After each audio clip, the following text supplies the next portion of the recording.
আজকে মাসিলা শ্রী শ্রী বাবা ক্ষেত্রপাল মহারাজের পুজো, তাই পুজো উপলক্ষে আমি গেলাম পুজো দেখতে। অ্যাকচুয়ালি পুজোটা ওর দেওয়ার কথা ছিল, কিন্তু যেহেতু ওর মাসিক ঋতুচক্র শুরু হয়েছে তো ও দিল না। আর আমিও কোনোভাবেই ওকে জোর করেও পুজোটা দেওয়াতে পারলাম না। আমি বললাম যে তুমি ঠাকুরের প্রতি যে অমোঘ ভালোবাসা থেকে তুমি এই জিনিসটা পালন করছো যে না ঠাকুরের পুজো দিতে নেই, কিন্তু আমি ওকে এটা কিছুতেই বোঝাতে পারলাম না যে এটা হচ্ছে এটা প্রকৃতি, এটা নারী প্রকৃতি, এটা নিয়ম, এতে এই অবস্থায় পুজো দিলে কোনো ক্ষতি নেই, কিচ্ছু হবে না। মানে বলে না চোরা না শোনে ধর্মেরও কথা, ওকে কোনোভাবেই আমি বোঝাতে পারলাম না। বন্ধুরা আপনারা একটু মতামত দিন তো যে আমি ঠিক না ভুল। আমি ওকে বললাম পুজো দাও, কোনো অসুবিধা নেই, তবুও শুনলো না। আপনারা আপনাদের মূল্যবান মতামতটুকু জানাবেন। যাই হোক, আমাদের ঘরে ফুলটু এসেছিল, তাই ফুলটু আমি আরও তিনজন মিলে পুজো দিতে গেলাম। আর এখানে পুজোর খুব বড় উৎসব হয়।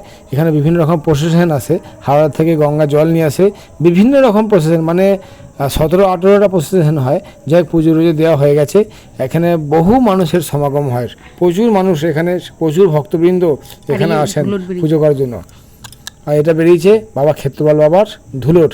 এটা ধুলোটে আমাদের গ্রামেও ছোটোবেলায় খুব আনন্দ হতো। আমরা সবাই মিলে গিয়ে সারা গ্রাম প্রদক্ষিণ করতাম। নগর ভ্রমণ করি গৌর এলো ঘরে, শেষকালে এই গানটা হতো। আর যখন ধুলোট খেলার সময় গান হতো যে খেলা ভেঙো না রে ভাই, বলাই দাদা মারবে রে, ভাই বলে মানবে না, এখনই মারবে। অসাধারণ গান। আর বলতে বলতে আর এই থিমটা এই পাড়ার থিম, এই থিমটা হয়েছিল অযোধ্যার রাম মন্দিরের থিম। এই বাচ্চা মেয়েরা নাচ দেখে মুগ্ধ হয়ে যাচ্ছে, এত এনার্জি, সত্যি এদের বয়স কম, এত এনার্জি কন্টিনিউয়াসলি নেচেই যাচ্ছিল।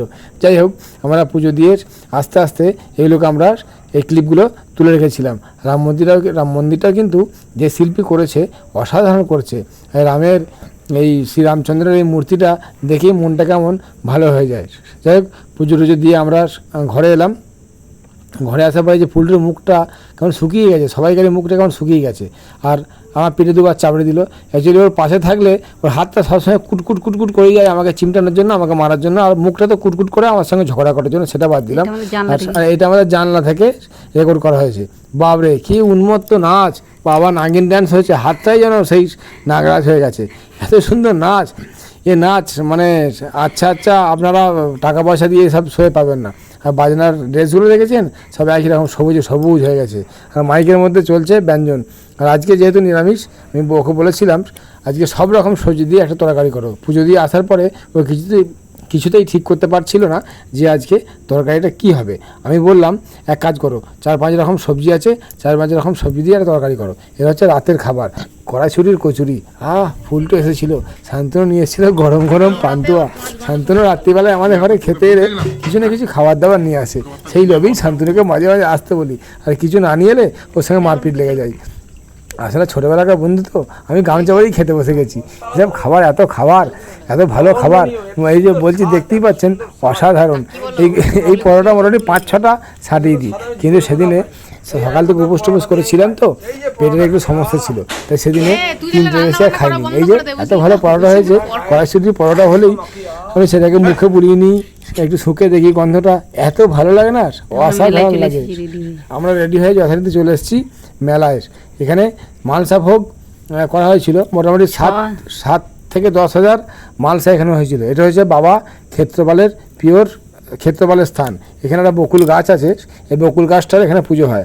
শোনা যায় নাকি বকুল গাছটা আজ থেকে 40 বছর বা 50 বছর না, আরও বেশি, অন্তত 80-100 বছর ধরে যে হাইট ছিল গাছটা, কিন্তু আজকেও সেই একইভাবে দাঁড়িয়ে। গাছটা বাড়েও নি, গাছটা ছোটও হয়নি, তো সেই একই গাছ একই রকমভাবে রয়ে গেছে। আর এই বকুল গাছটাকেই বাবা ক্ষেত্রপাল মানে মহাদেব রূপে পূজিত হয়। একমাত্র হিন্দু ধর্মেই আছে যারা প্রকৃতিকে পুজো করে, গাছগাছালিকে পুজো করে, জলকে পুজো করে, নদীকে পুজো করে, মা গঙ্গাকে পুজো করে। এত ভালো লাগে না দেখে, সত্যি আজকে প্রকৃতির জন্য আমরা বেঁচে আছি। আজকে ভারতবর্ষ হলো নদীমাতৃক দেশ। হ্যাঁ, নদী হলো মায়ের সমান। ভারতবর্ষ নদীমাতৃক দেশ। এই নদীর ওপর ভরসা করে, গঙ্গার ওপর ভরসা করে কত গ্রাম, কত শহর, কত শিল্প গড়ে উঠেছে। সুতরাং ঈশ্বরকে মানে ওনারাই তো আমাদের দেশের ঈশ্বর, তাই ওই জলকে ঈশ্বর রূপে পূজিত করা হয়। এটাই আমাদের সংস্কৃতি, এই জন্য ভারতবর্ষকে এত ভালোবাসি। যাই হোক, যথারীতি এখানে ভোগ খাওয়ার পালা। মোটামুটি এখানে 10 থেকে 15 হাজার ভক্ত এখানে প্রসাদ গ্রহণ করে, আবার ফুলটু লেগেছে পিছনে দেখতেই পাচ্ছেন। আমি পাশে থাকলে ওর হাতটা কুটকুট কুটকুট করে, তো কী করবো, সে কিছু বলতেও পারি না, সবার থেকে ছোটো, যে হাতটা চিমড়ে ছিল, আমি নাক থেকে আঙুল দিয়ে লাগিয়ে দিলাম, আর কিছু করবে না। এবার এইভাবেই ওকে জব্দ করতে হয়। আর সবার থেকে ছোট, সবার আদরের, আমাদেরও প্রিয় আদরের, ওই জন্য যা করে, যা বলে তাই করে শুনি, কি ওর কথায় কিছু রাগও করি না। যেহেতু দাঁড়িয়ে দাঁড়িয়ে খাওয়া, শেষকালে বাবার ভোগটা খেলাম, ভোগটা খেয়ে দিয়ে ঘরে এলাম। এবছরকার মতো ক্ষেত্রপালের উৎসব শেষ হয়ে গেল। জয় বাবা ক্ষেত্রপাল মহারাজ কি জয় হোক।